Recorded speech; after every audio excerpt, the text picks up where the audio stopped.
Patriarcas e Profetas, capítulo 23. As pragas do Egito. Arão, sendo instruído pelos anjos, saiu ao encontro de seu irmão, de quem estivera tanto tempo separado, e encontraram-se em meio da solidão do deserto, perto de Horebe. Ali conversaram, e Moisés disse a Arão todas as palavras do Senhor que o enviara, e todos os sinais que lhe mandara. Êxodo capítulo 4, versos 27 a 31. E Êxodo capítulos 5 a 10. Juntos viajaram para o Egito, e tendo chegado à terra de Gozém, puseram-se a congregar os anciãos de Israel. Arão referira-lhes todo o trato de Deus para com Moisés. E então, os sinais que Deus dera a Moisés foram exibidos perante o povo. O povo creu, e ouviram que o Senhor visitava os filhos de Israel, e que via sua aflição, e inclinaram-se e adoraram. Moisés fora também encarregado de uma mensagem ao rei.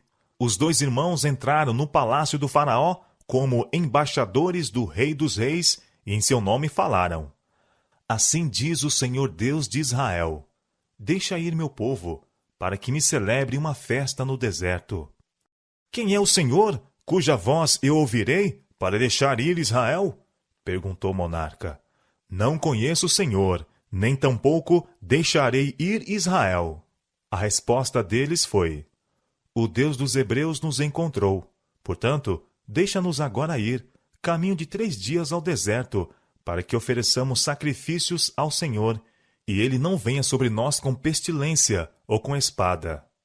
As notícias a respeito deles e do interesse que estavam provocando entre o povo já haviam atingido o rei. Sua ira se acendeu.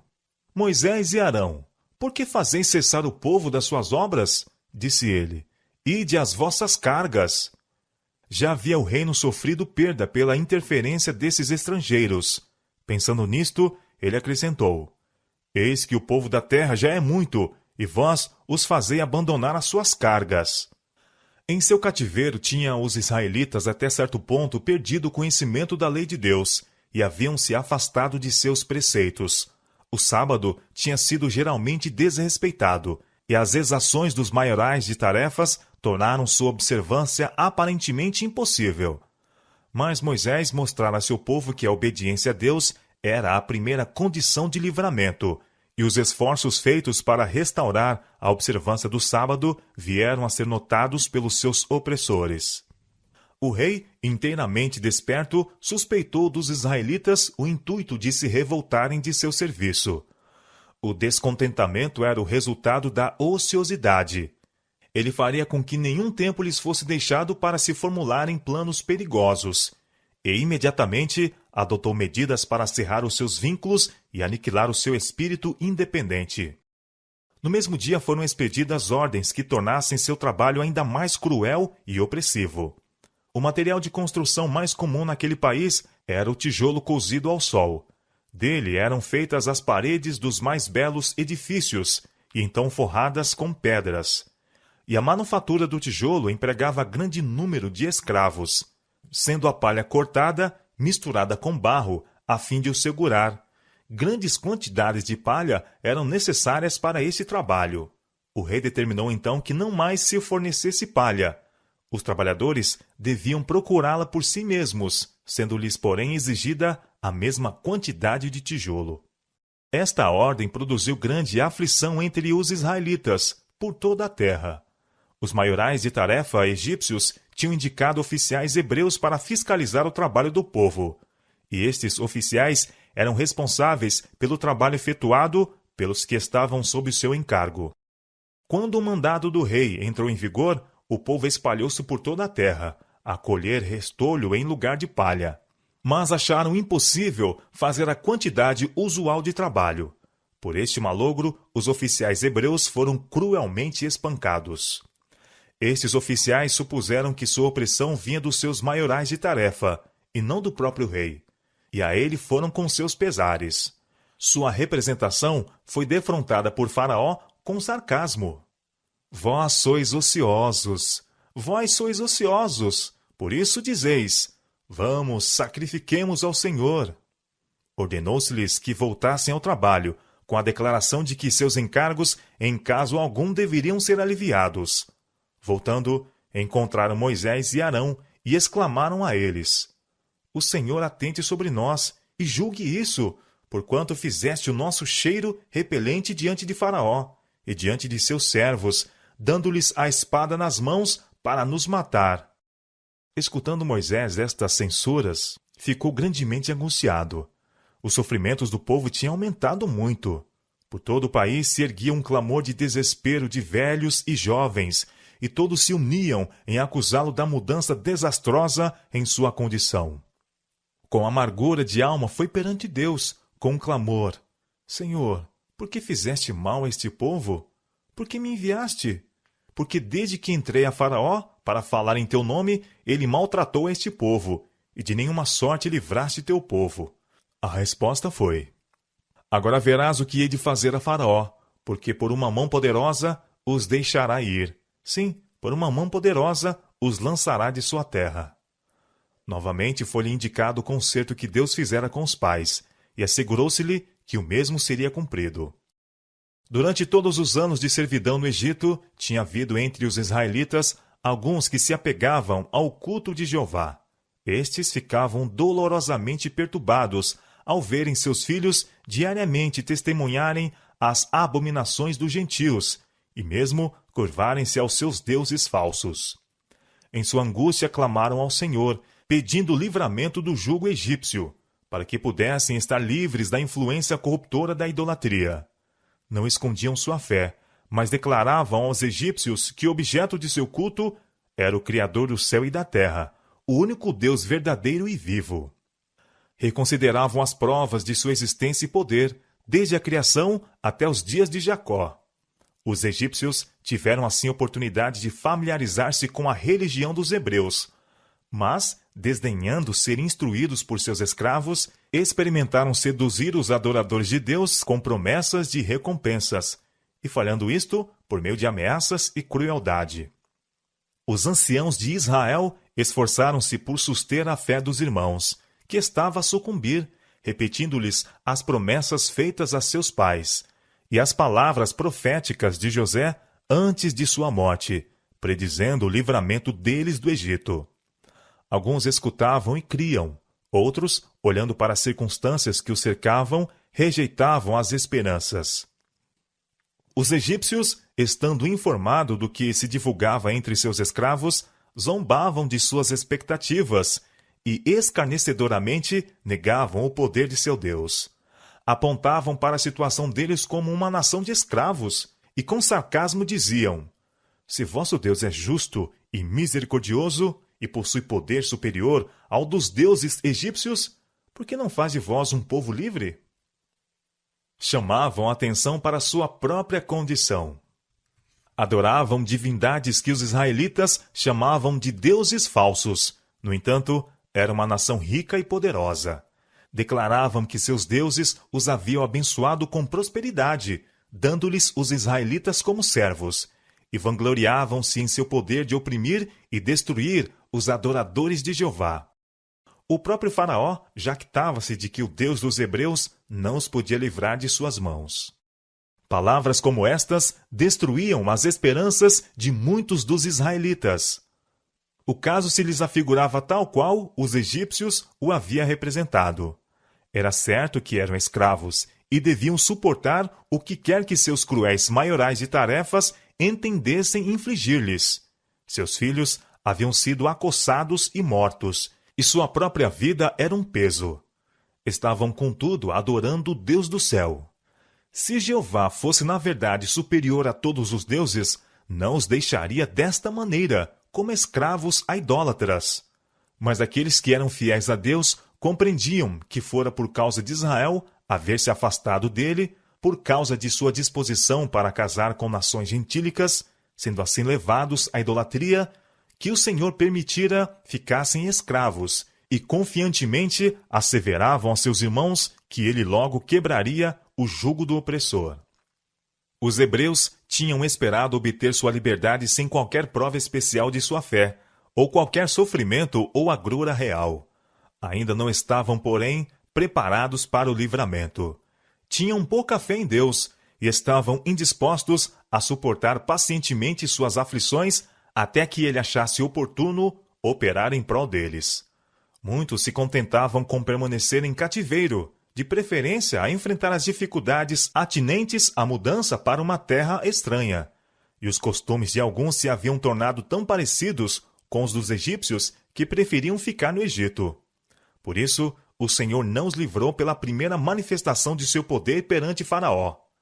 Ele encaminhou os acontecimentos de maneira mais ampla, a fim de desenvolver o espírito tirânico do rei egípcio e também para revelar-se a seu povo. Vendo sua justiça, seu poder e amor, prefeririam deixar o Egito e entregar-se ao seu serviço. A tarefa de Moisés teria sido muito menos difícil se muitos dos israelitas não se houvessem tornado tão corrompidos que não queriam deixar o Egito. O Senhor ordenou a Moisés ir de novo ao povo e repetir a promessa de livramento, com nova segurança do favor divino. Ele foi conforme fora mandado, mas não quiseram ouvir. Dizem as Escrituras: eles não ouviram, por causa da ânsia do espírito e da dura servidão. De novo a mensagem divina veio a Moisés. Entra e fala a Faraó, rei do Egito, que deixe sair os filhos de Israel da sua terra. Com desânimo, ele replicou: Eis que os filhos de Israel não me têm ouvido. Como, pois, me ouvirá Faraó? Foi-lhe dito que levasse Arão consigo e fosse adiante de Faraó e novamente pedisse que despedisse os filhos de Israel de sua terra.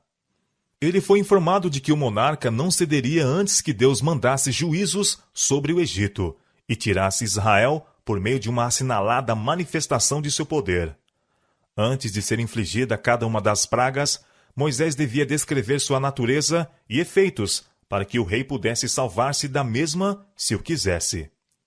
Cada castigo rejeitado seria seguido por outro mais severo, até que seu coração orgulhoso se humilhasse e ele reconhecesse o Criador do céu e da terra como Deus verdadeiro e vivo.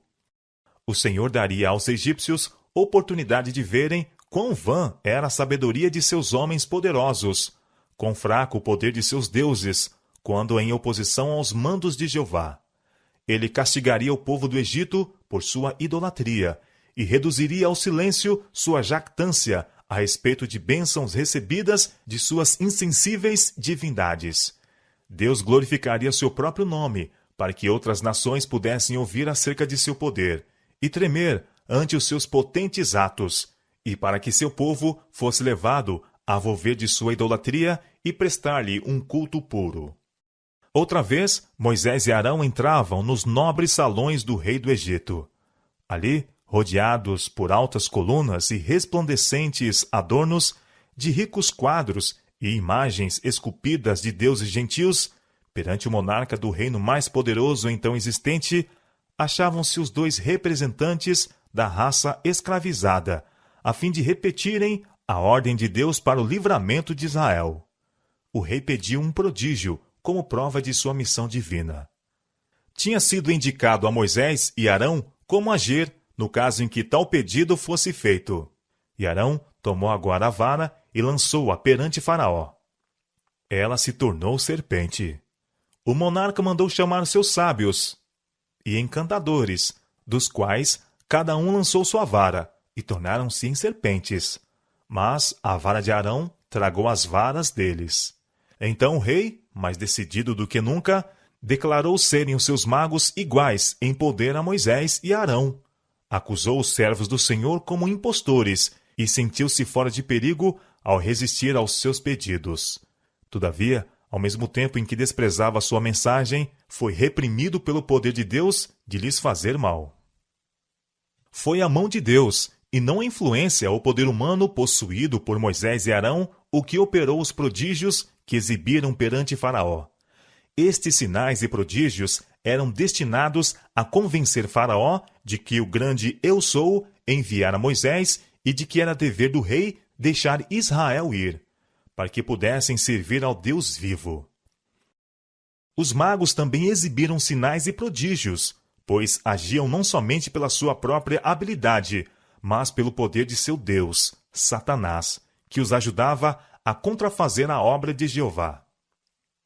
Os magos não fizeram realmente suas varas transformar-se em serpentes, mas pela mágica, auxiliados pelo grande enganador, foram capazes de produzir esta aparência.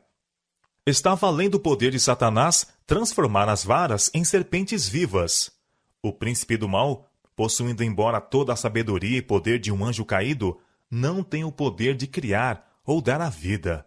Isto é prerrogativa de Deus somente. Mas tudo o que estava ao poder de Satanás fazer, ele o fez. Produziu uma contrafação. À vista humana, as varas tinham sido transformadas em cobras. E que assim fosse, acreditavam Faraó e sua corte. Nada havia em sua aparência para distingui-las da serpente produzida por Moisés.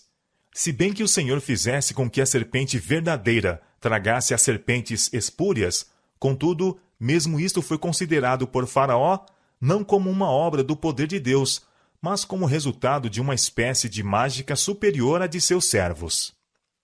Faraó desejava justificar sua obstinação em resistir à ordem divina, e daí procurava ele algum pretexto para não tomar em consideração os prodígios que Deus operara por meio de Moisés.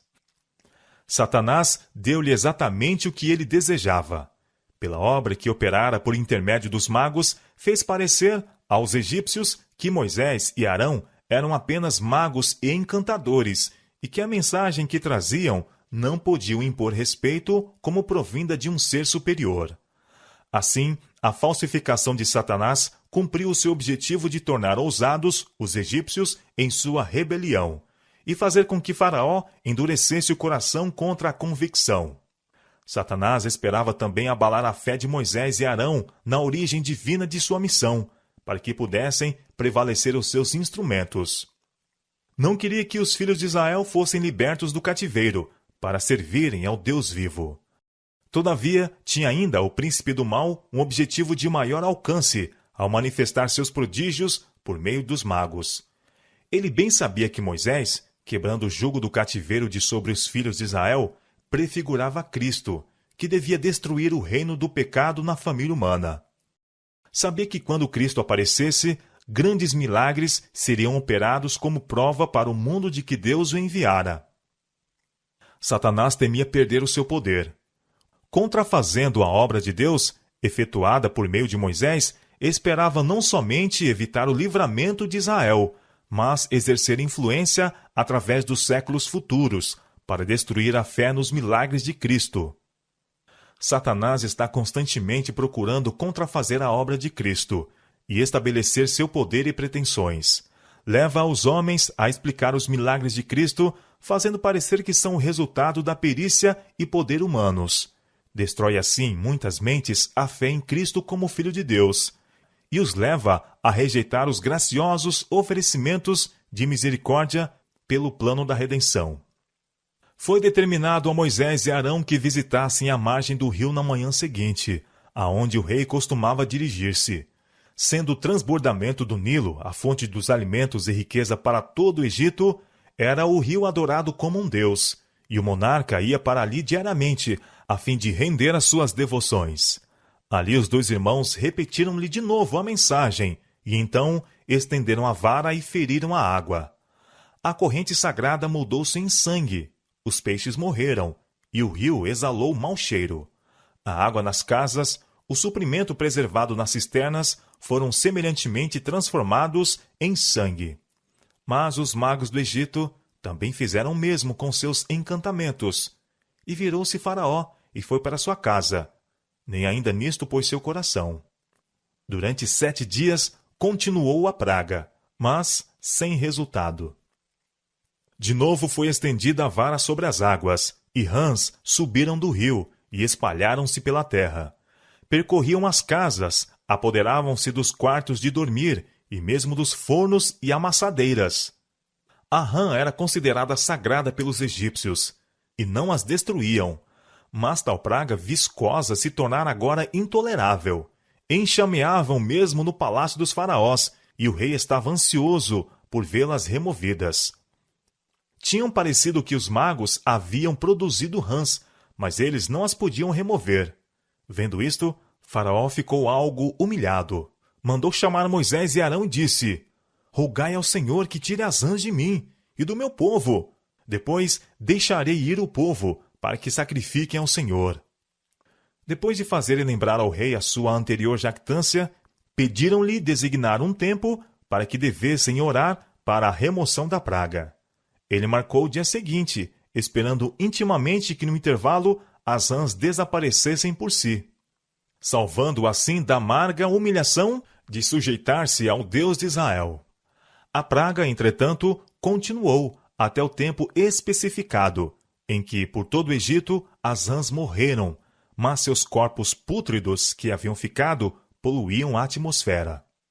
O Senhor poderia tê-las feito voltar ao pó em um instante, mas não fez isto, para que não acontecesse depois de sua remoção, declararem o rei e seu povo ser aquilo resultado da feitiçaria ou encantamento, como a obra dos magos.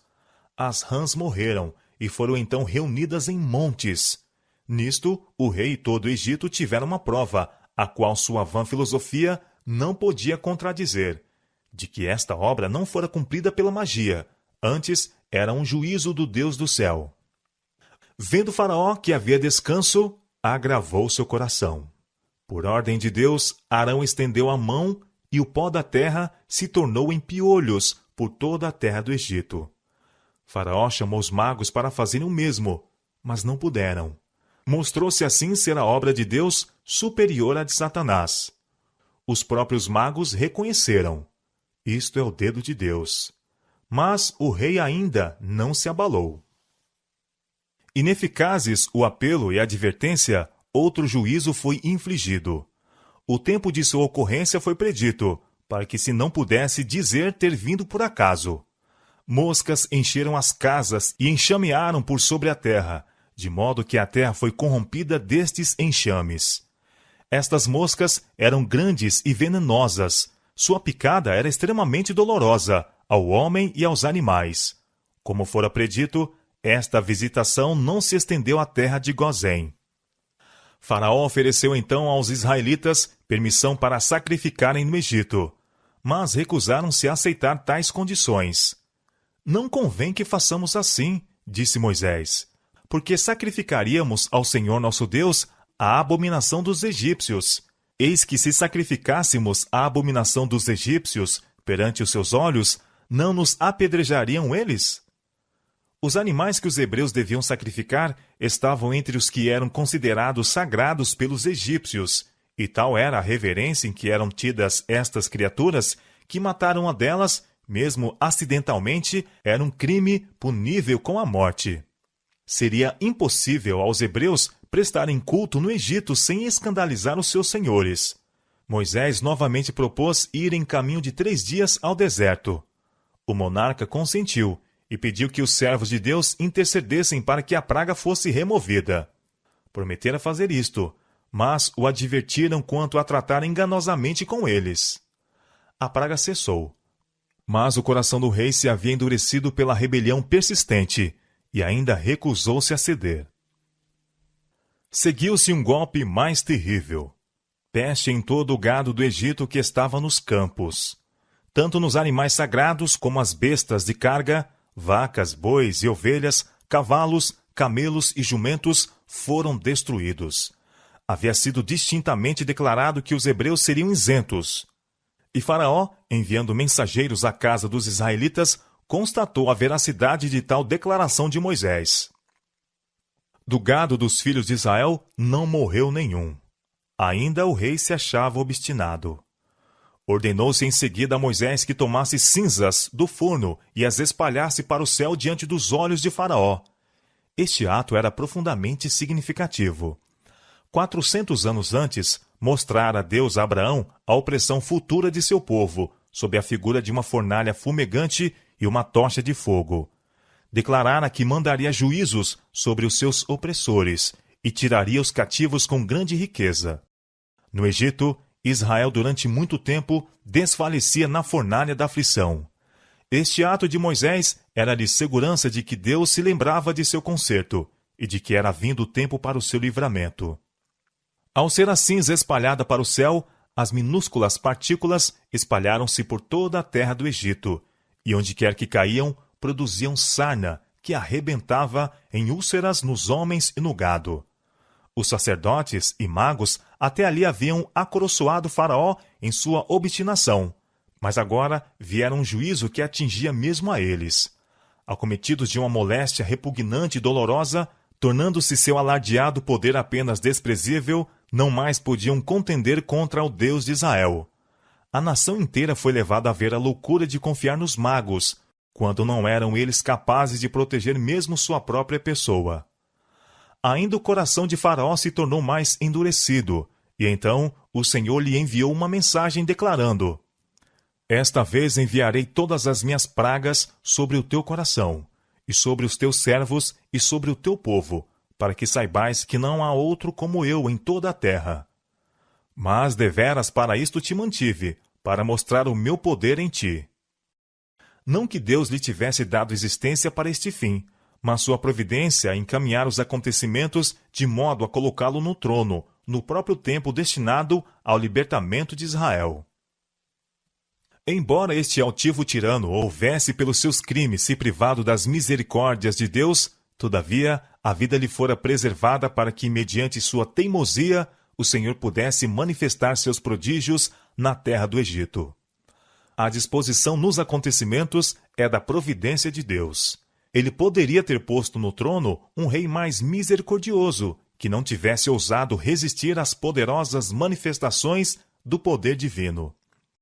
Mas nesse caso, os propósitos do Senhor não se teriam cumprido. Foi permitido que seu povo experimentasse a esmagadora crueldade dos egípcios, para que não se enganassem com relação à influência aviltante da idolatria. Em seu trato com Faraó, o Senhor manifestou ódio à idolatria e sua decisão de punir a crueldade e a opressão. Deus havia declarado com referência a Faraó: Eu endurecerei o seu coração, para que não deixe ir o povo. Êxodo capítulo 4, verso 21. Não houve o exercício de poder sobrenatural para endurecer o coração do rei.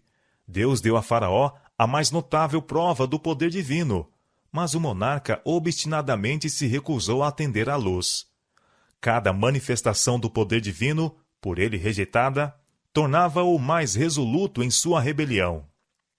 As sementes de rebelião que se semeara quando rejeitou o primeiro prodígio produziram a sua messe. Como ele continuasse a aventurar-se em sua conduta, indo de um grau de teimosia a outro, seu coração se tornou mais e mais endurecido, até que ele foi chamado para olhar o rosto frio e morto dos primogênitos. Deus fala aos homens por meio de seus servos, dando avisos e advertências e repreendendo o pecado. Dá a cada um oportunidade para corrigir seus erros, antes que eles se fixem no caráter. Mas se alguém recusa ser corrigido, o poder divino não intervém, a fim de contrariar a tendência de sua ação. Essa pessoa acha mais fácil repetir a mesma conduta. Está a endurecer o coração contra a influência do Espírito Santo. Nova rejeição da luz a coloca onde uma influência muito mais forte será ineficaz para produzir uma impressão duradoura. Aquele que cedeu uma vez à tentação cederá mais facilmente segunda vez. Cada repetição do pecado diminui seu poder de resistência, cega os seus olhos e suprime a convicção. Cada semente de condescendência que é semeada produzirá fruto. Deus não opera milagre para impedir a ceifa. Tudo que o homem semear, isso também ceifará. Gálatas, capítulo 6, verso 7. Aquele que manifesta dura incredulidade, uma obstinada indiferença à verdade divina, não está senão a colher a messe do que ele próprio semeou. É assim que multidões vêm a escutar, com rígida indiferença, verdades que outrora lhe abalavam a própria alma. Semearam negligência e resistência à verdade, e tal é a colheita que fazem. Aqueles que estão a acalmar a consequência culpada com o pensamento de que podem modificar um caminho de males quando desejarem, de que podem ter em pouca conta os convites de misericórdia e ser contudo repetidas vezes impressionados, seguem tal caminho com perigo para si. Acham que depois de lançarem toda a sua influência ao lado do grande rebelde, em momento de maior angústia, quando o perigo os rodeia, mudarão de chefes. Mas isto não se faz tão facilmente. A experiência, a educação, a disciplina de uma vida de satisfação pecaminosa tão completamente modelaram o caráter que não podem, então, receber a imagem de Jesus. Se nenhuma luz lhe houvesse mostrado o caminho, o caso teria sido diferente. A misericórdia poderia interpor-se e dar-lhes oportunidade de aceitar suas providências. Mas, depois de ser rejeitada e desprezada durante muito tempo, a luz será enfim retirada. Faraó foi em seguida ameaçado com uma praga de saraiva, dando-se-lhe o aviso. Agora, pois, envia, recolhe o teu gado e tudo o que tens no campo, todo homem e animal que for achado no campo e não for recolhido à casa, a saraiva cairá sobre eles e morrerão.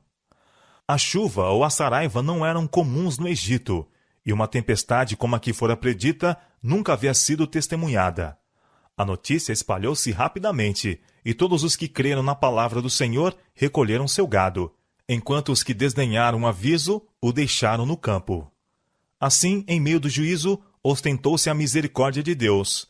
O povo foi provado, e mostrou-se quantos foram levados a temer a Deus pela manifestação de seu poder. A tempestade veio conforme fora predita, trovão e saraiva, e fogo misturado com a mesma. Muito grave, qual nunca houve em toda a terra do Egito, desde que veio a ser uma nação. E a saraiva feriu em toda a terra do Egito, tudo quanto havia no campo, desde os homens até os animais. Também a saraiva feriu a toda a erva do campo, e quebrou todas as árvores do campo. A ruína e a desolação assinalavam o caminho do anjo destruidor. Unicamente a terra de Gozém foi poupada. Ficou demonstrado aos egípcios que a terra está sob a direção do Deus vivo, que os elementos obedecem à sua voz, e que a única segurança está na obediência a ele. Todo o Egito tremeu ante a terrível visitação do juízo divino. Faraó apressadamente mandou chamar os 2 irmãos e clamou: Esta vez pequei. O Senhor é justo, mas eu e o meu povo ímpios. Orai ao Senhor, para que não haja mais trovões de Deus nem saraiva, e eu vos deixarei ir, e não ficareis mais aqui. A resposta foi: Em saindo da cidade, estenderei minhas mãos ao Senhor. Os trovões cessarão, e não haverá mais saraiva, para que saibais que a terra é do Senhor. Todavia, quanto a ti e aos teus servos, eu sei que ainda não temereis diante do Senhor Deus. Moisés sabia que a contenda não estava finalizada. As confissões e promessas de Faraó não eram o resultado de qualquer mudança radical em seu espírito ou coração, mas foram extorquidas dele pelo terror e angústia. Moisés prometeu, entretanto, atender-lhe o pedido, pois não lhe daria ocasião para mais obstinação. O profeta saiu, sem tomar em consideração a fúria da tempestade, e Faraó e todo o seu exército foram testemunhas do poder de Jeová para preservar seu mensageiro. Tendo saído fora da cidade, Moisés estendeu suas mãos ao Senhor, e cessaram os trovões e a saraiva, e a chuva não mais caiu sobre a terra. Mas, mal se refez o rei de seus temores, voltou o seu coração à perversidade. Então disse o Senhor a Moisés: Entra, Faraó, porque tenho agravado o seu coração, e o coração de seus servos, para fazer estes meus sinais no meio dele.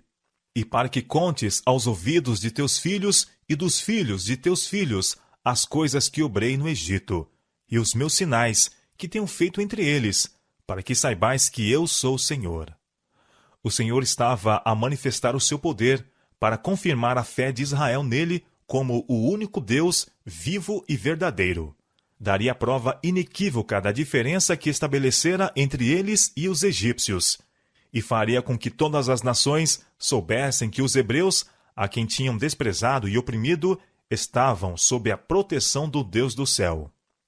Moisés advertiu o monarca de que, se ainda permanecesse obstinado, seria enviada uma praga de gafanhotos, que cobriria a face da terra e comeria toda a coisa verde que restasse. Encheriam as casas, mesmo o palácio. Tal flagelo, disse ele, seria como nunca viram teus pais, nem os pais dos teus pais, desde os dias em que eles foram sobre a terra até o dia de hoje. Os conselheiros de Faraó ficaram estarrecidos. A nação tinha experimentado grande perda com a morte do gado. Muitas pessoas haviam sido mortas pela saraiva. As florestas estavam derribadas e as colheitas destruídas. Estavam perdendo rapidamente tudo o que havia sido ganho com o trabalho dos hebreus. Toda a terra estava ameaçada de morrer de fome. Príncipes e cortesãos acercavam-se do rei e com ira pediam: até quando este nos há de ser por laço? Deixa ir os homens para que sirvam ao Senhor seu Deus. Ainda não sabes que o Egito está destruído? Moisés e Arão foram de novo convocados, e o monarca lhe disse: ide, servi ao Senhor vosso Deus. Quais são os que hão de ir? A resposta foi: havemos de ir com os nossos meninos e com os nossos velhos, com os nossos filhos e com as nossas filhas, com as nossas ovelhas e com os nossos bois havemos de ir, porque festa do Senhor temos. O rei se encheu de ira. Seja o Senhor assim convosco, exclamou ele. Como eu vos deixarei ir a vós e aos vossos filhos? Olhai que há mal diante da vossa face. Não será assim. Andai agora vós, varões, e servi ao Senhor, pois isso é o que pediste. Moisés estendeu então a vara sobre a terra, e soprou um vento oriental, que trouxe gafanhotos. Muito gravosos foram. Antes destes, nunca houve tais gafanhotos, nem depois deles virão outros tais. Encheram o céu até que a terra se escureceu, e devoraram toda a vegetação que restava. Faraó mandou chamar à pressa os profetas e disse: pequei contra o Senhor vosso Deus e contra vós. Agora, pois, peço-vos que perdoeis o meu pecado somente desta vez, e que oreis ao Senhor vosso Deus, que tire de mim somente esta morte. Assim fizeram. E um forte vento ocidental levou os gafanhotos para o Mar Vermelho. O rei ainda persistiu em sua pertinaz resolução.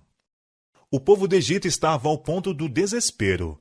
Os açoites que já haviam caído sobre eles pareciam quase além do que se podia suportar, e estavam cheios de temor pelo futuro. A nação tinha adorado a Faraó como representante do seu Deus. Mas muitos agora estavam convencidos de que ele se achava opondo-se a um ser que fez de todas as forças na natureza ministro de sua vontade. Os escravos hebreus, tão miraculosamente favorecidos, estavam se tornando confiantes no livramento. Seus maiorais de tarefas não ousavam oprimi-los, como até ali haviam feito. Por todo o Egito havia um temor secreto de que a raça escravizada se levantasse e vingasse seus males. Por toda parte estavam a indagar com desalento: o que será depois disto? Subitamente repousou sobre a terra uma escuridão, tão densa e negra que parecia trevas que se apalpem. Não somente estava o povo despojado de luz, mas a atmosfera era muito opressiva, de maneira que a respiração era difícil. Não viu um ao outro, e ninguém se levantou do seu lugar por 3 dias. Mas todos os filhos de Israel tinham luz em suas habitações. O sol e a lua eram objetos de culto para os egípcios.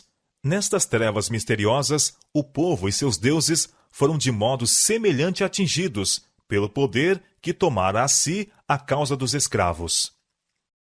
Contudo, por medonho que tivesse sido, este juízo é uma prova da compaixão de Deus e de sua indisposição para destruir. Ele dava ao povo tempo para refletir e arrepender-se antes de trazer sobre eles a última e mais terrível das pragas. O medo finalmente arrancou de Faraó mais uma concessão. No fim do 3º dia de trevas, chamou Moisés e consentiu na partida do povo, contanto que se permitisse ficarem os rebanhos e gado. Nenhuma unha ficará, replicou o resoluto hebreu. Não sabemos com que havemos de servir ao Senhor, até que cheguemos lá. A ira do rei explodiu desenfreada. Vai-te de mim, exclamou ele.